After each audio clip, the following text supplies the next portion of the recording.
Good morning, this is your Stat Sensei, Mr. Spensei, and this is an exit ticket on one sample proportions. Basically, we're going to analyze some results that we did from our assignment. So previously we went through this scenario, but I'm going to read it again. Online dropouts. With the rise of online education, more and more students are opting to take courses remotely. However, one of the biggest challenges faced by online educators is keeping students engaged and ensuring they complete their courses. Research suggests that 85% of students enrolled in an online course and completed them successfully. So that's our claim. We claimed 85% of the students enrolled in an online. However, the director of an online university, Dr. Martinez, is concerned the completion rate at his university is lower than the national average. And that gave us our alternative of that's where the lower came from. Dr. Martinez knows that many students drop out or fail to finish their online courses for various reasons, including lack of motivation and the flexibility of self paced learning. To assess the situation, he took a random sample. So we have a random sample that was necessary for our conditions of 120.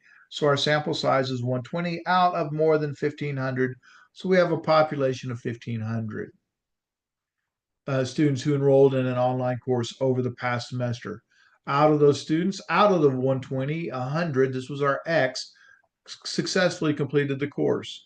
Dr. Martinez wants to test to see if the completion rate at his university is significantly lower. So once again, that was our alternative based on our claim of 85%. So at alpha equals 0.05, so there's our alpha. Does Dr. Martinez's have a lower, a less than completion rate? So we have P equals 85%.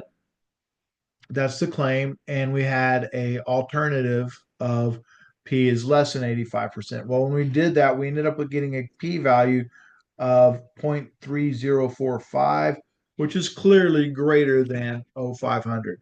So 3,045, definitely larger than 500. So our decision was to fail to reject the null.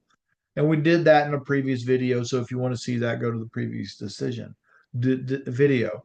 So based on the decision you made, we failed to reject the only type, what type of error could have been committed. All right. Well, we can't ever say that we did commit an error. So once again, that gets rid of A and B. Well, if you fail to reject, remember the key word is to. So fail to, the only type of error that we might have committed is a type 2. We don't know that we did, but if you fail to reject, the only type of error that you could have committed is a type 2. Moving on, our confidence interval. It says create a 95% confidence interval for the proportion of online students at Dr. Martinez's university complete. Well, uh, it sounds out they complete somewhere between 76 and 90%. That's what we calculated in our previous video. So the question is, does your confidence interval indicate the proportion of online students complete at Dr. Martinez's university is higher? Well, when we look at this, the national average was 85 or 0.85.